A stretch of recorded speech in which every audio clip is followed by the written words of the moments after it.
ஆண்டவரும் இரட்சகருமான இயேசு கிறிஸ்துவின் ஈடு இணையற்ற நாமத்தில் அன்றன்றுள்ளப்பம் வாசகர்களுக்கு எங்கள் அன்பின் வாழ்த்துக்கள்.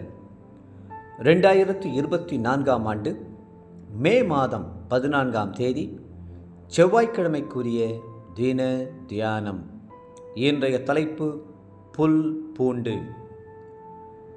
ஆதியாகமம் 1:11 சொல்லுகிறது, பூமியானது புல்லையும் விதையை பிறப்பிக்கும் பூண்டுகளையும் பூமியின் மேல் தங்களில் தங்கள் விதையுடைய கனிகளையும் தங்கள் தங்கள் ஜாதியின்படியே கொடுக்கும் கனி விருட்சங்களையும் முளைப்பிக்க கடவது. வெறுமையும் ஒழுங்கின்மையுமாய் கிடந்த இந்த பூமியை கர்த்தர் சீர்படுத்த சித்தமானார். அழகிய மரங்களை முளைக்கச் செய்தார். பூமியில் முக்கியமான 3 காரியங்களை உண்டாகச் செய்தார். அவை 1 புல், 2 பூண்டு, 3 கனி விருட்சங்கள். இவை 3 வகையான கிறிஸ்தவர்களுக்கு நிழலாட்டமாய் இருக்கிறது. இவற்றில் நீங்கள் எந்த வகையை சேர்ந்தவர்கள் என்பதை சிந்தித்து பாருங்கள். முதலாவதாக, துன்மார்க்கரை வேதம் புல்லுக்கு ஒப்பிடுகிறது. துன்மார்க்கர் புல்லை போல தழைத்து அக்கிரமக்காரர் யாவரும் செழிக்கும் போது அது அவர்கள் என்றென்றைக்கும் அழிந்து போவதற்கே ஏதுவாகும். 92ஆம் சங்கீதம் 7ஆம் வசனம்.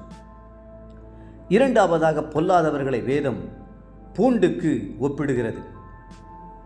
பொல்லாதவர்களை குறித்து எரிச்சல் அடையாதே, அவர்கள் பசும் பூண்டை போல வாடிப்போவார்கள்.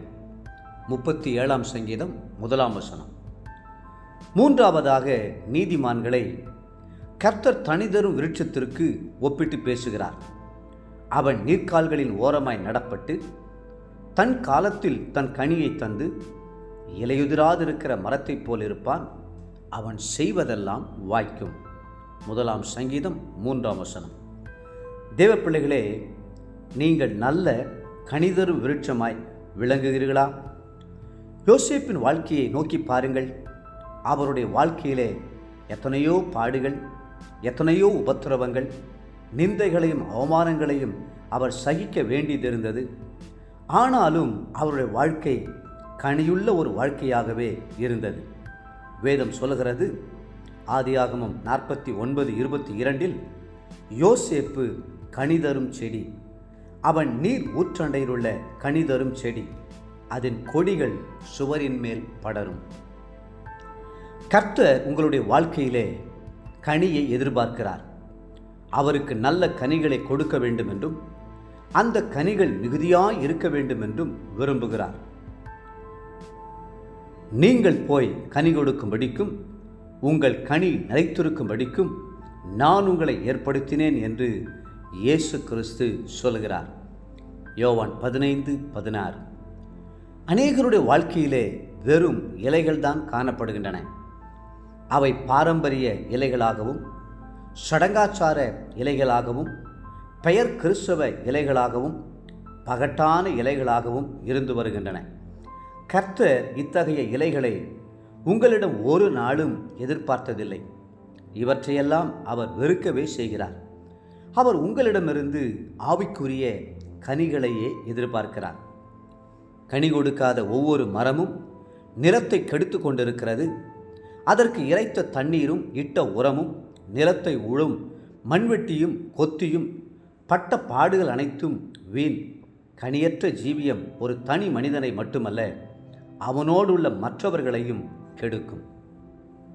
கர்த்தர் துக்கத்தோடு சொன்னார், இதோ 3 வருஷமாய் இந்த அத்தி மரத்திலே கனியை தேடி வருகிறேன், ஒன்றையும் காணவில்லை.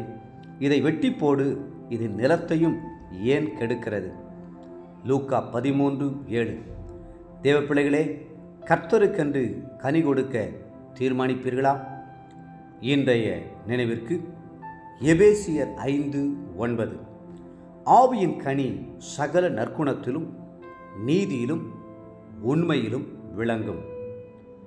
இன்றைய வேத வாசிப்பு காலை 2 ராஜாக்கள் 19, 20 மற்றும் 21ஆம் அதிகாரங்கள். மாலை யோவான் 4ஆம் அதிகாரம் 1 to 30 முடிய. அன்புக்குரிய அன்றன்றுள்ளப்பம் வாசகர்களே, மீண்டும் உங்களை வாழ்த்துகிறோம். நல்ல விருட்சமாய் கர்த்தருக்கென்று நல்ல கனிகளை கொடுங்கள். கர்த்ததாமே உங்களை ஆசீர்வதித்து மென்மேலும் உயர்த்துவாராக. ஆமென்.